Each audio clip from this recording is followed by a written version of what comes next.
The SR-71 Blackbird, in the opinion of many, the greatest airplane ever made. Its two huge jet engines have the power of 45 diesel locomotives. It can fly from Los Angeles to New York in under an hour, at speeds faster than a bullet. The Blackbird, designed in the early 60s, is the crowning glory of one of the greatest eras of technological change in the history of mankind.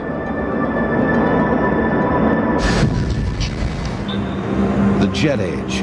The term was synonymous with scientific and social progress in the 50s and early 60s.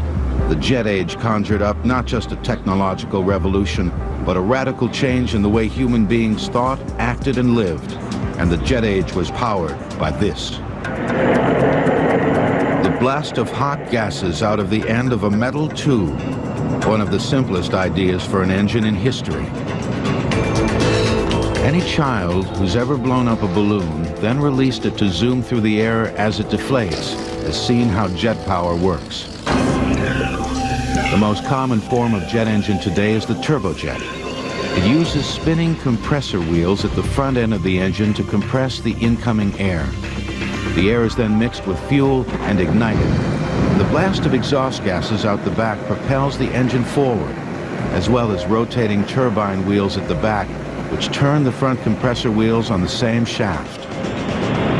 Today's jet engine was a logical progression from a device called a turbo supercharger that was first used in the waning years of World War I to get more power out of military airplanes powered by piston engines.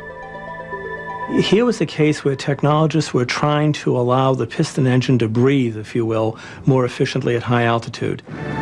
With a turbine in the exhaust that rotated a compressor wheel to force feed air into the engine, they had the main elements of a jet engine, although they didn't realize it at the time.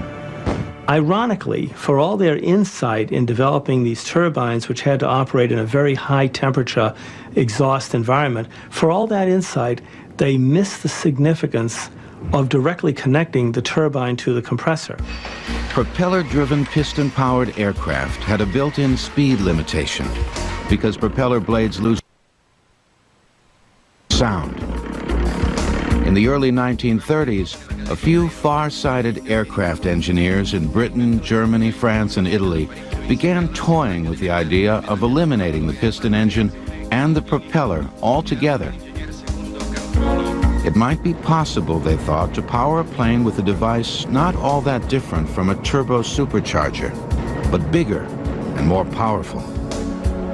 Critics, however, warned it was folly to try to use a pure jet engine to power an airplane. The scoffers said such a jet engine would have to be so big and heavy the plane could never get off the ground. Some claimed the jet engine would have to be lined with bricks to protect the fuselage and the pilot from the intense heat.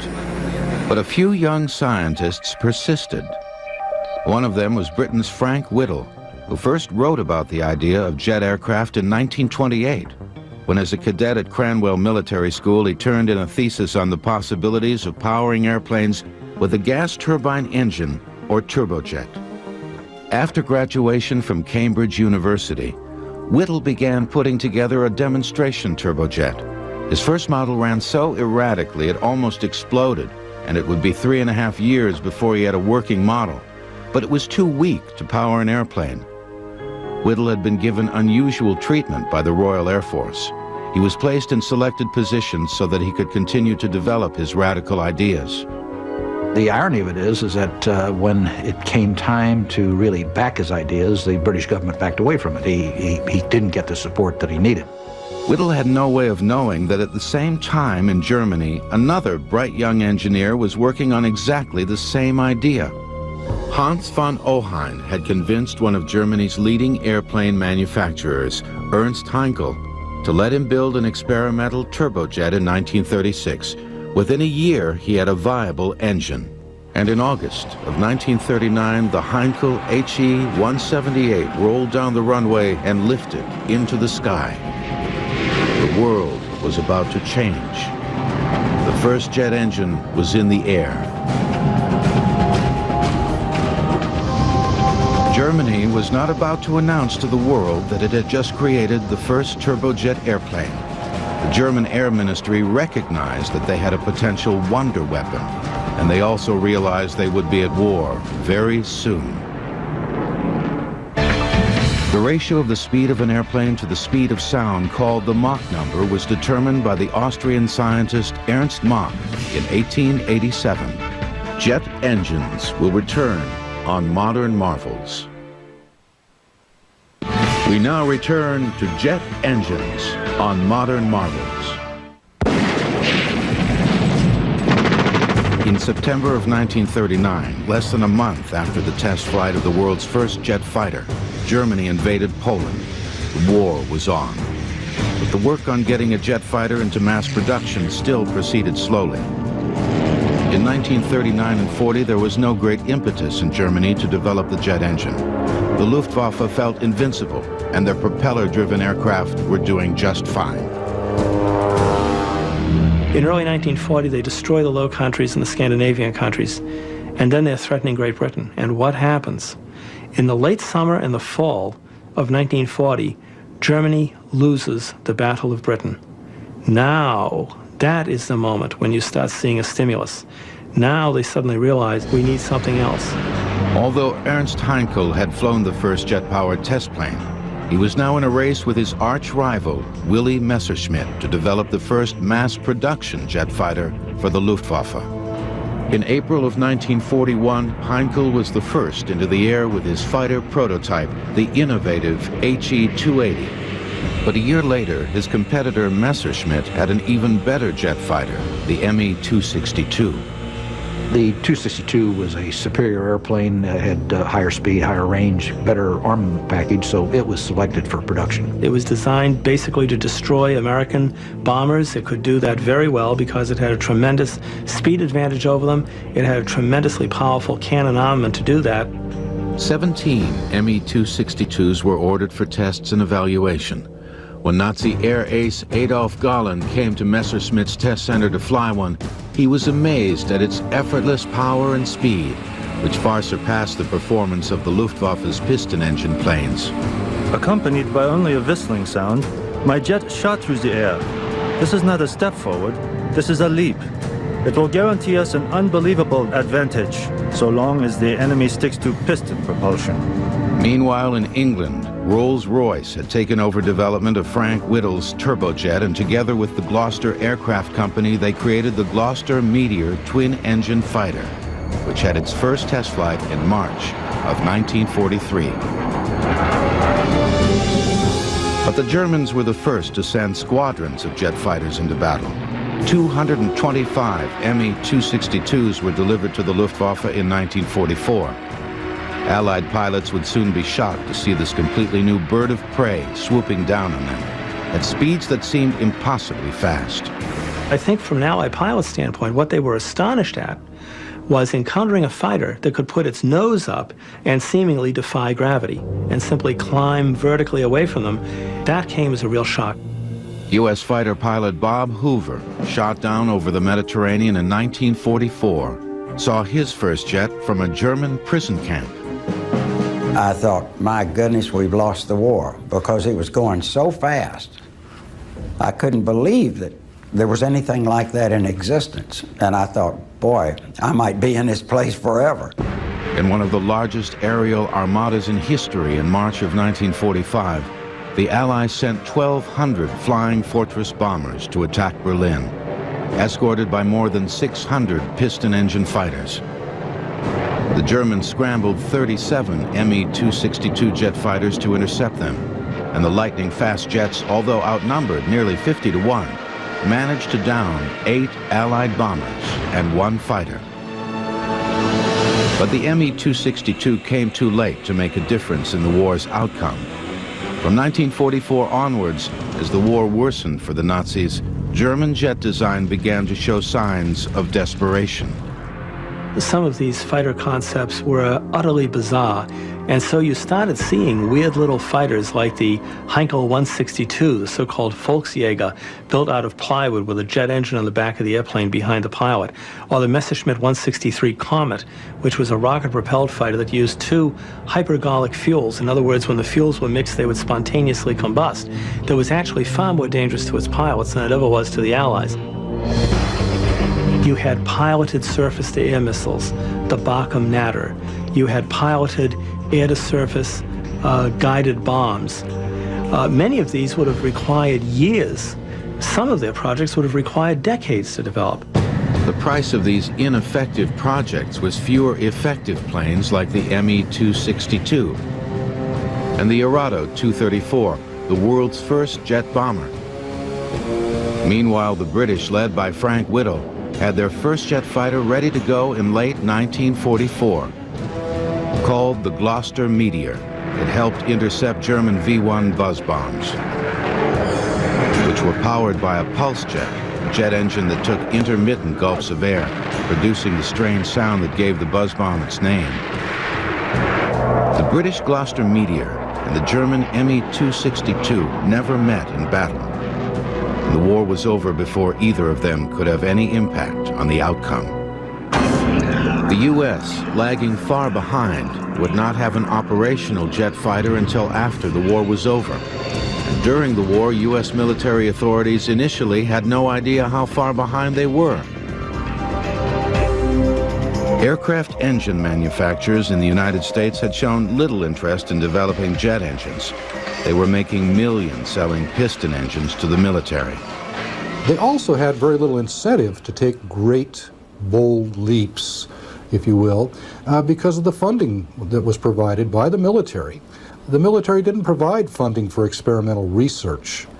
If they wanted to do research, they more or less had to get that money from amortizing the profits on production programs. General Hap Arnold of the U.S. Army Air Corps arranged for the importation of Frank Whittle's jet engine technology from Britain to the United States.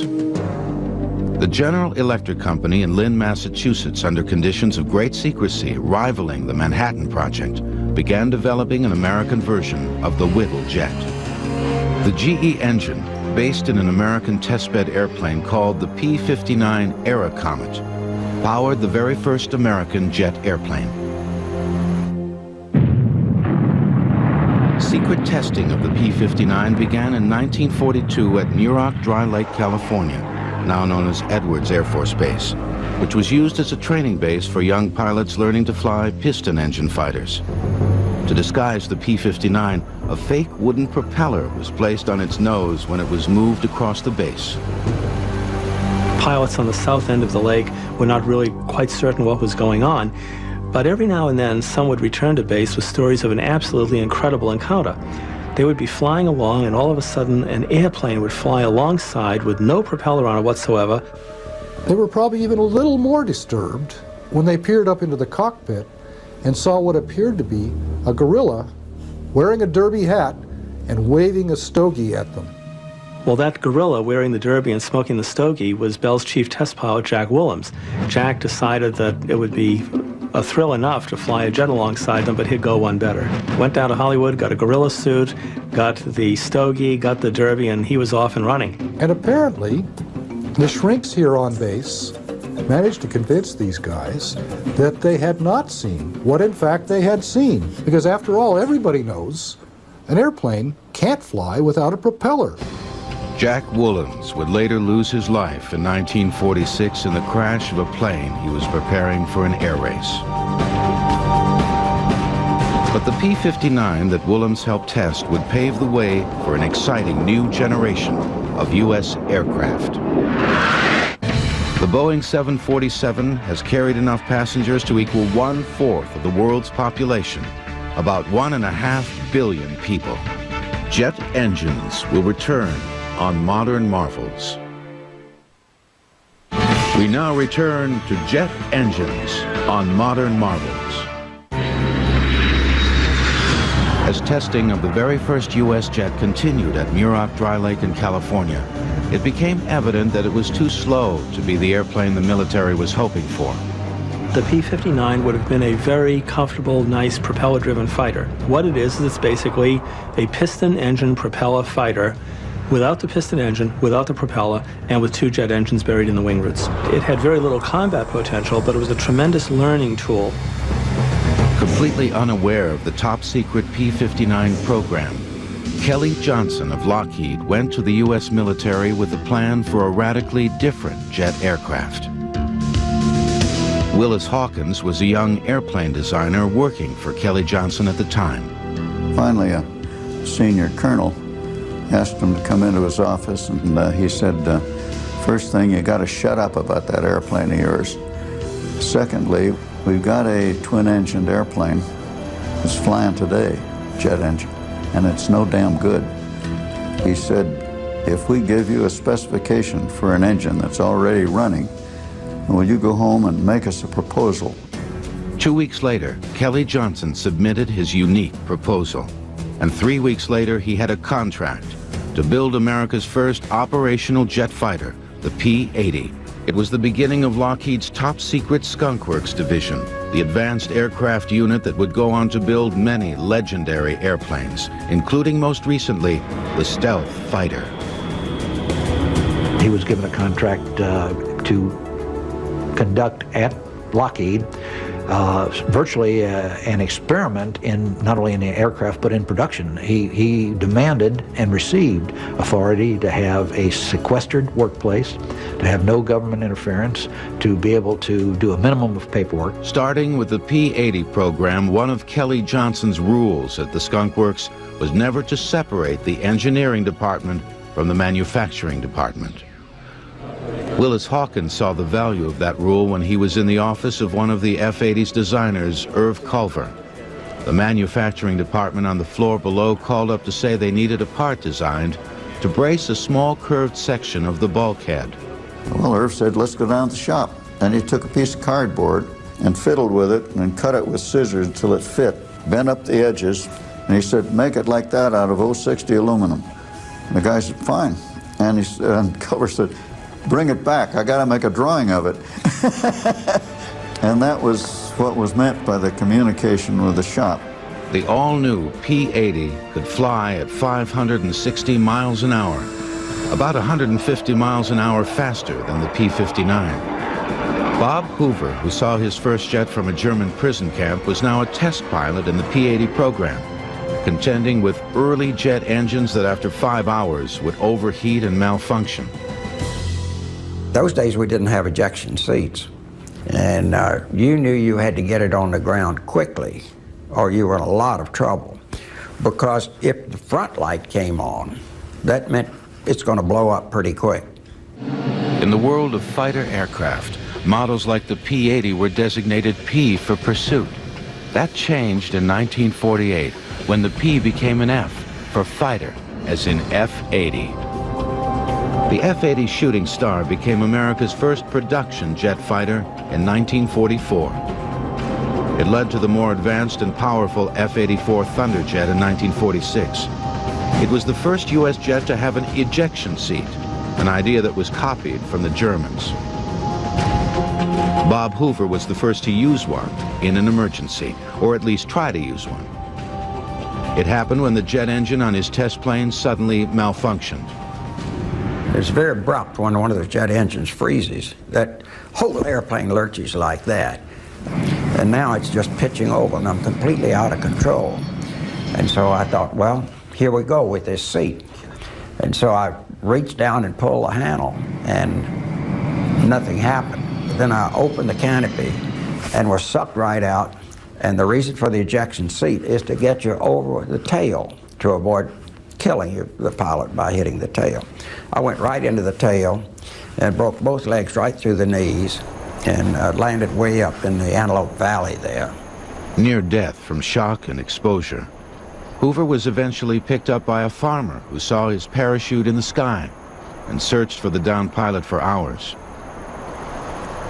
The move into a jet fighter was a very pleasant experience. Marty Knutson logged more than 1,000 hours as an F-80 pilot in Korea after first flying a piston engine fighter. Suddenly you didn't have to worry about having the right RPM for the power you were pulling and the mixtures. There was none of those controls. You had a go handle. It was either off or fast. But American jet pilots soon faced a formidable opponent in Korea.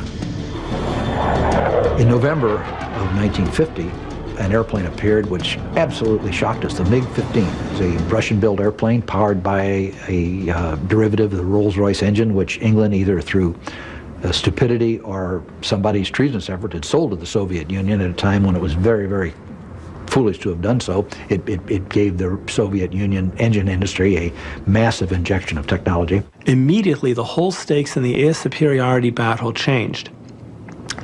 The F-80 was not really suitable to duke it out with the MiG-15. It simply had too many performance problems relative to the higher performance MiG.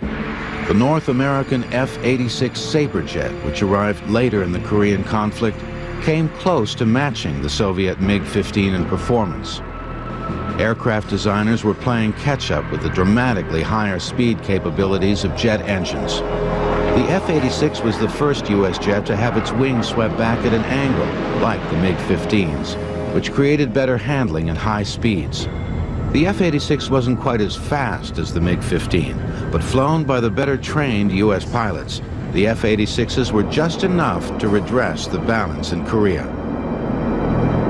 In the early days, jet development and rocket development were closely related, and both were used to power experimental airplanes. The main difference between the two is that the jet engine uses oxygen in the air for its combustion, while the rocket carries oxygen on board for its combustion. That makes the rocket engine heavier, but allows it to operate outside the Earth's atmosphere. People made very little distinction between them. Both were referred to as jet propulsion.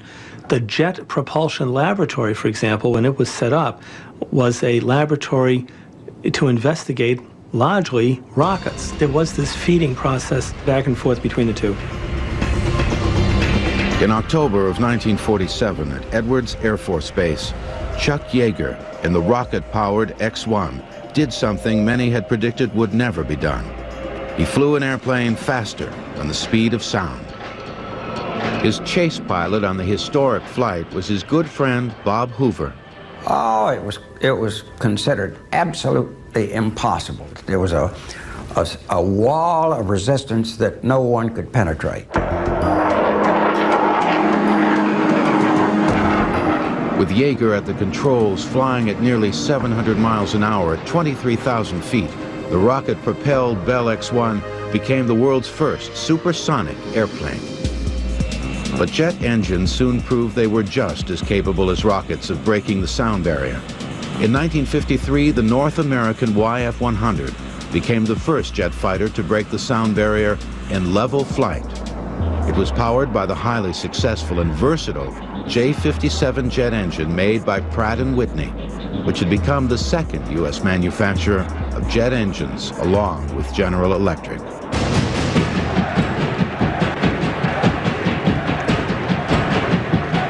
The Cold War of the 1950s brought a mood of fear and suspicion, and the jet engine found a new application in a super-secret spy plane called the U-2. It all started when the CIA came to Kelly Johnson at the Skunk Works with an idea. All the CIA said to Kelly was, we want something that goes a long way and gets very high, and we want pictures of you-know-who. Marty Knudsen was one of the first 6 Air Force pilots recruited by the CIA to fly the mystery aircraft. We were asked if we'd be interested in flying on a very dangerous mission that would be of great value to the United States of America. And any red-blooded young man says yes to that, you know. Some of the pilots speculated their secret mission might be to fly the first spacecraft. Marty Knudsen hoped it might be a new Mach 2 supersonic fighter. The 6 young fighter pilots were shocked when they were taken to a remote CIA airfield and shown the ugly duckling they were going to be flying. It didn't really look like my cup of tea, being a young hot fighter pilot, seeing this big, long, gangly wing thing sitting there. It may not have been pretty, but it was a jet, whose specially modified engine would propel it to incredible heights. We immediately started flying the airplane the next day and being told to start laying down operational plans for missions over Russia. Flying the U-2 was unlike anything Marty Knudsen had ever experienced as a pilot. You're almost like you're living in another world. You can just start to see the curvature of the Earth. Well, I guess I should say it's a big ego trip to sit up there at 70,000 feet and look down at that man's puny effort and the world below you. The U-2 was also powered by Pratt & Whitney's popular J57 engine. But to allow operation at 70,000 feet and higher, the engine had to be virtually hand-built, with much closer tolerances to minimize loss of air pressure at high altitudes. It was believed the U-2 could fly with impunity over the Soviet Union because no Soviet fighters or missiles could go high enough to shoot it down. And at first, that was true. The apparent invincibility of the U-2 lasted until May 1st, 1960, the day U-2 pilot Francis Gary Powers took off on a fateful mission over the Soviet Union. I was at Buda, Norway, where he was supposed to land, and I was supposed to take the airplane off on its next flight out of there. I started pre-breathing oxygen to fly, which you needed to do 2 hours before takeoff, and of course he never arrived. Powers had been shot down by a Russian missile and captured. He was sentenced to 10 years in a labor camp, but was released 2 years later in a spy exchange. The U.S. announced an end to the Soviet overflights, but the U-2 continued to fly. Exactly where is still classified. Perhaps the most amazing thing about the U-2 is that it is still flying on reconnaissance missions for the Air Force and research missions for NASA. We started to see a shift in aircraft development.